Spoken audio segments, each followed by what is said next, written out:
For the second day, rain poured outside the window. The city looked gloomy and foggy. A dense gray shroud of fog hung over it like a veil, hiding the surrounding world from the eyes. The wind suddenly picked up umbrellas, causing smiles and bewilderment of passers-by. During 2 days, the clouds persistently hid the sun, or gave it the chance to look through the window for a while, as if playing hide and seek with the inhabitants of the city. But according to the locals, in London you never know what to expect from the weather, so it is better to always be ready for any surprises of heavenly caprices. Nicole Mercer removed the unruly bands from her eyes and walked to her daughter's bed. Monica curled up and sniffed peacefully. The woman thought about it, and her memory brought her back to the past.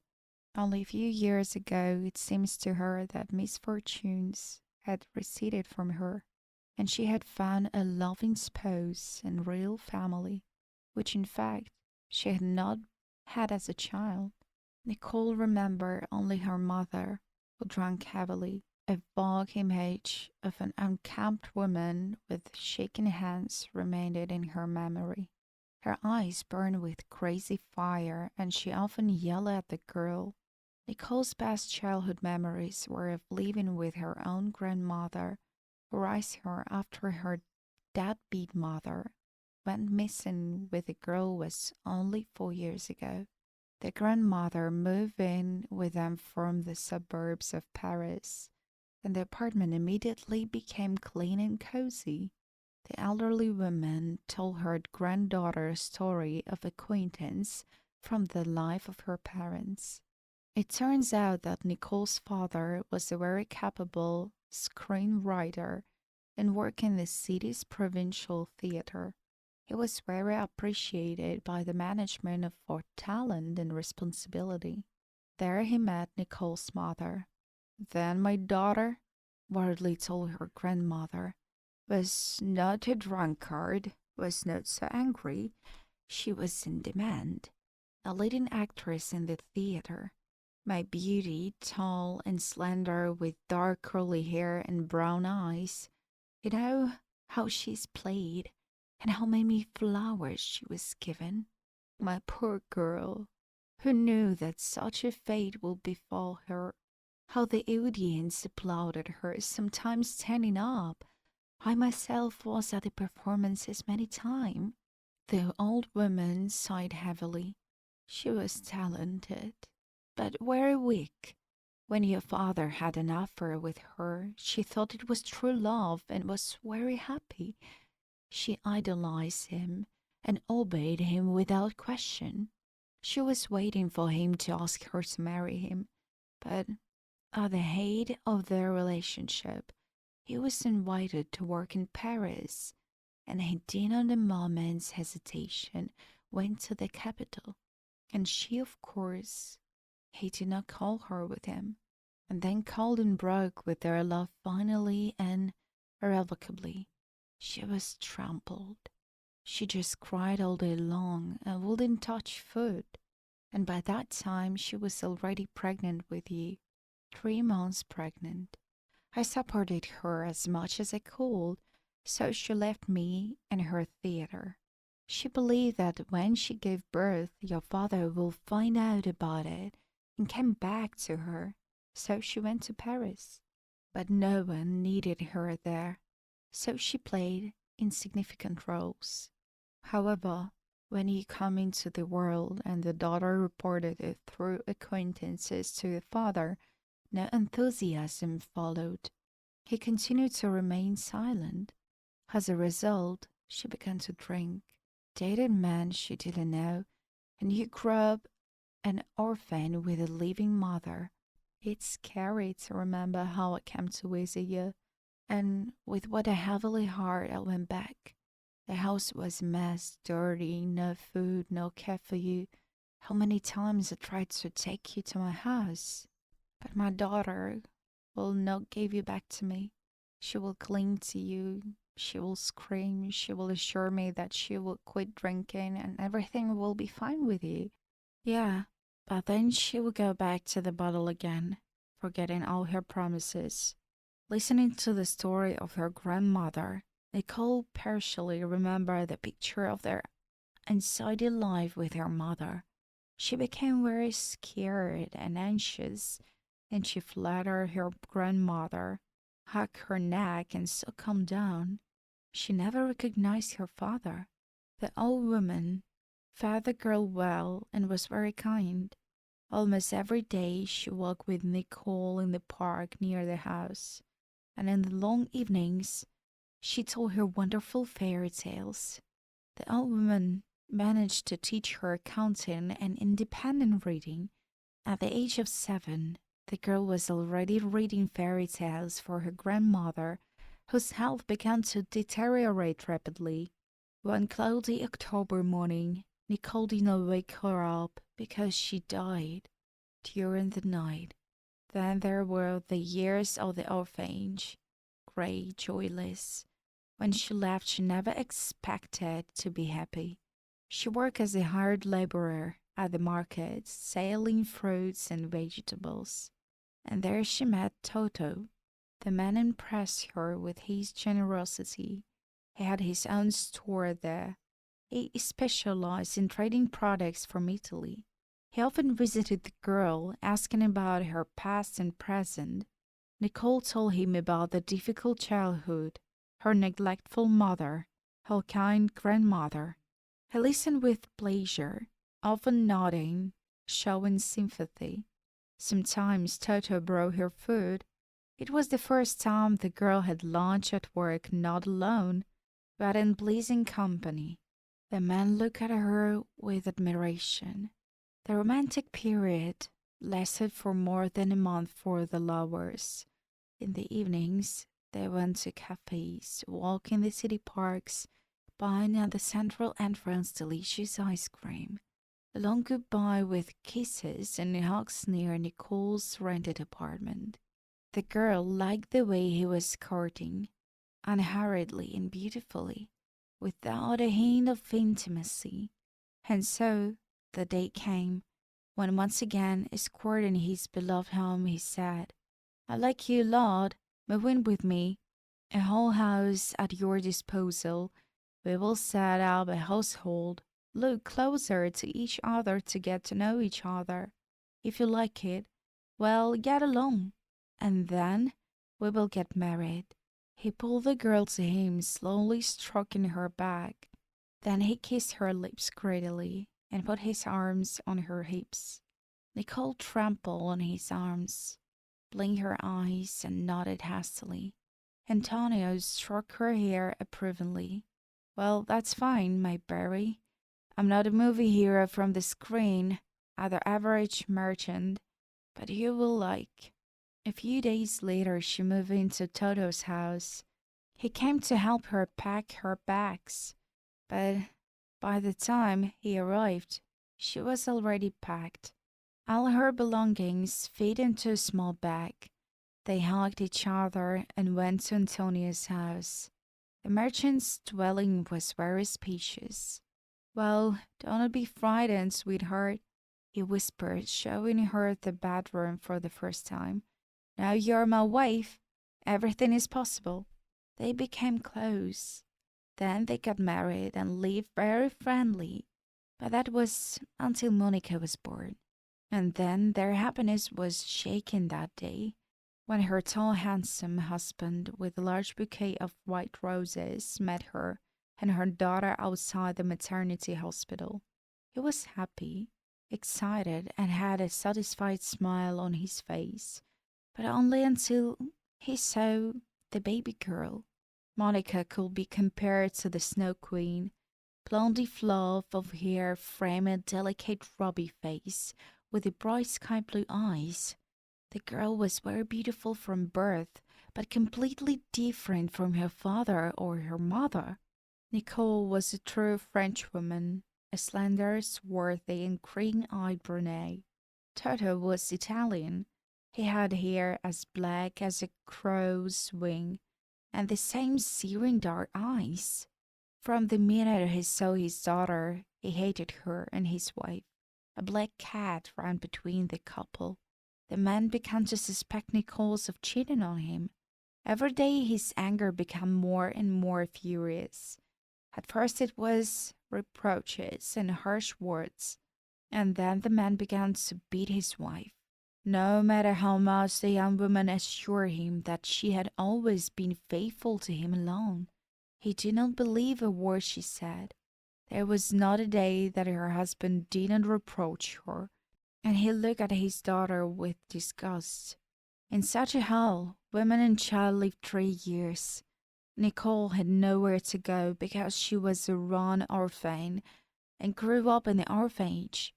Scandals in the family became a norm of life. Antonio did not calm down, but blamed his wife for cheating on his daughter's appearance. Nicole thought there'll never be an end to it. Her life was turning into hell. But one day everything changed. Toto stopped sleeping at home, making up that he was delayed at work, and he completely lost interest in Nicole as a woman, although before their passion knew no bounds. Her husband was 16 years older than her, and Nicole thought that she could not have rivals. After all, she is still so fresh and young, and her appearance was very pleasant. Men looked back at her. Now she realized that Toto had someone. Despite his age, he was an imposing man. Her patience had broken when her husband hadn't been home for 3 days, and then he'd shown up. He came into the house, took a shower, and silently retired to the bedroom without explaining anything. He waited until Toto was fall asleep. The woman climbed into his car. Her heart was racing. She was looking for traces of her mistress. After searching all the corners, Nicole wanted to breathe a sigh of relief, but it was too soon. In the light from the phone flashing, something white flashed under the seat. She slipped her hand under there and found a baby pacifier. God, her mind flashed. Todd had doubled Monica was his daughter for so long that he had made a baby with someone else. The woman squirmed in her seat. Now he was going to leave us. Nicole decided that until she found out everything, she would not rest. The next day, she rented a car and started following her husband. She managed to find out where he was spending his time. Nicole discovered the new nest he's made. She even saw him cuddling with a young woman holding the hand of a little black-haired girl. Yeah, she's a brunette. And Tata now had no doubt that this was his child. Tears streamed down her face. She was ready to jump out of the car and accuse him of cheating, but then a cunning plan occurred to her. She wanted to understand what her husband found in the other woman, how she was better than her, and how he felt about the girl, apparently his daughter. The days of Christmas were overcast. The strong wind and slushy conditions were not conducive to a festive mood. And then Catherine fell ill on her day off. And how well everything was going. Sophia showed her daughter a costume of a forest fairy. They learned a poem for the Christmas holiday in church, and suddenly there's angina. The woman sighed heavily as she opened the door to the apartment. She left the heavy bags on the doorstep and dressed and went into the daughter's room. The girl was asleep, but when Sophie touched her forehead, she opened her eyes. Hi, baby. She leaned over and kissed her daughter on her hot cheek. It's time to take your medicine. Mommy, did I sleep through Christmas? No, honey.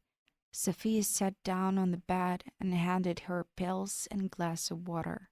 The girl turned her head away and cried. I don't want to.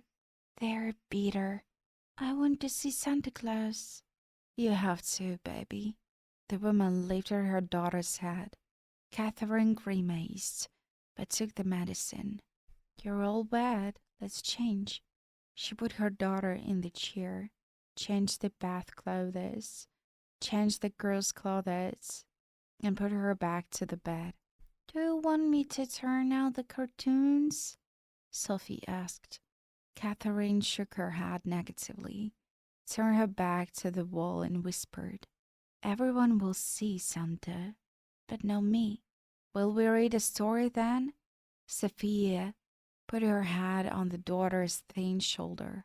She threw it off and sobbed. I don't want to. Sophie took a warm blanket from the arm of the chair, threw it over her shoulders, and went to the window. How do you explain to a 4-year-old that she's having a hard time on her own, that she's barely making ends meet, and that she has no friends to go to the free sympathy? That the only helper she has is Toto. Yes, if it weren't for him, they will be lost. A warm feeling of love for him swept over the woman. She lay down beside her daughter. After a while, Catherine drifted off. Sophie dozed off as well. Her sleep was shallow and troubled. She woke up an hour later from a heart-clenching sense of longing and sadness. Sophie got up, grabbed her bags from the hallway, walked to the kitchen, and began to sort through them.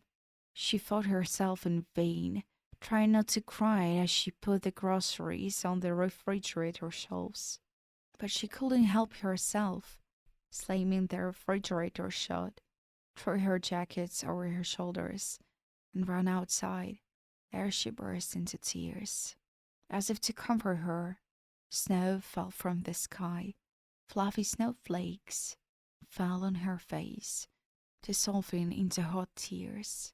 As through a cloudy glass, she saw someone in Santa Claus costume walking tiredly down the road. The young woman wiped away her tears and resolutely moved toward him. Help me, she turned to Santa. You see, my daughter is sick. She wants to see Santa Claus, and we can not go anywhere. Are you out of your mind, woman? It's 12 o'clock at night. I've already fulfilled all the orders. The man replied in a thin, shrill voice. Please, Sophia pleaded. I don't have any money, but I will give you something valuable. But I don't know what. She waved her hands in confusion. Are you lonely? Santa asked.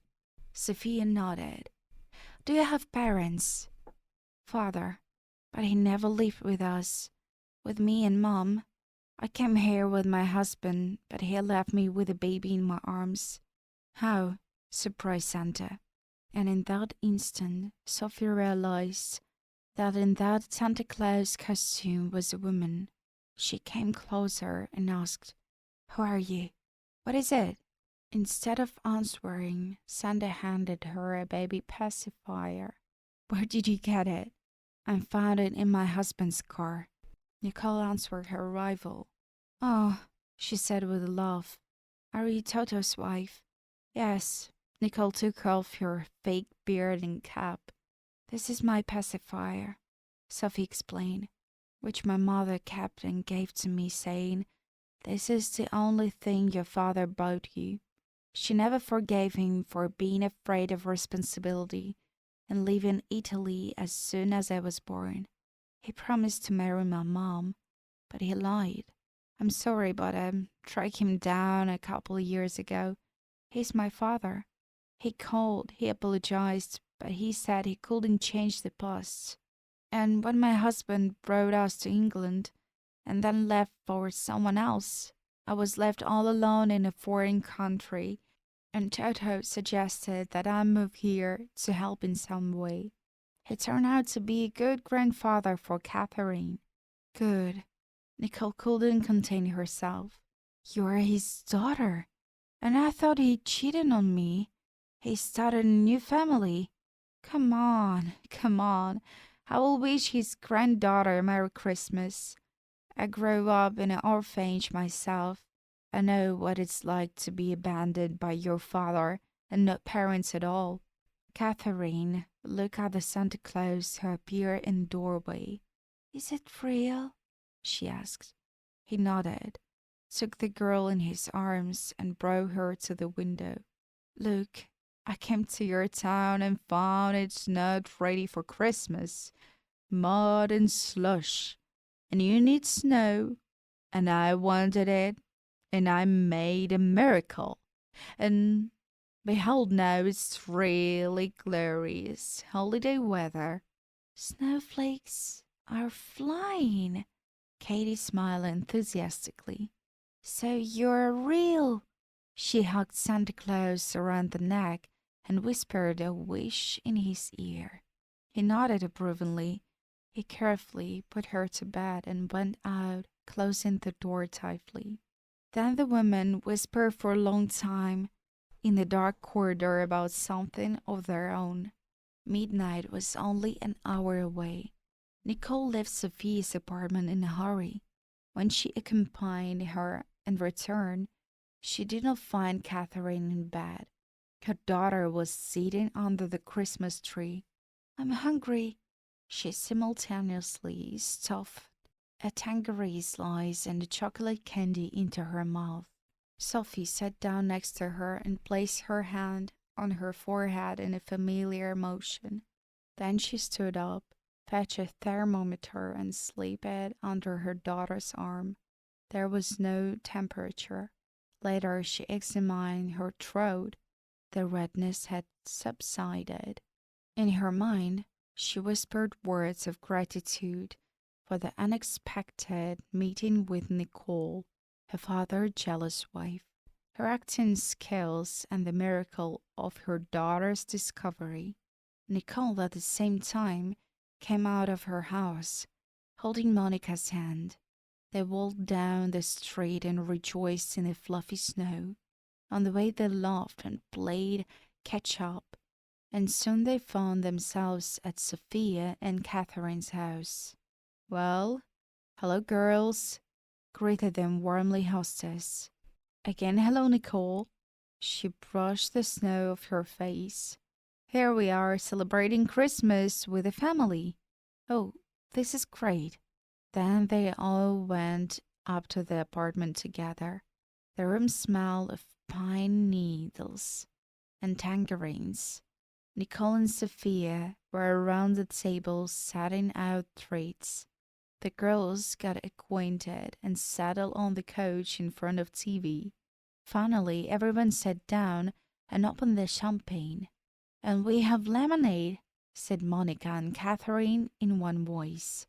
Listen, Toto doubts that this is your daughter. Sophie was amazed.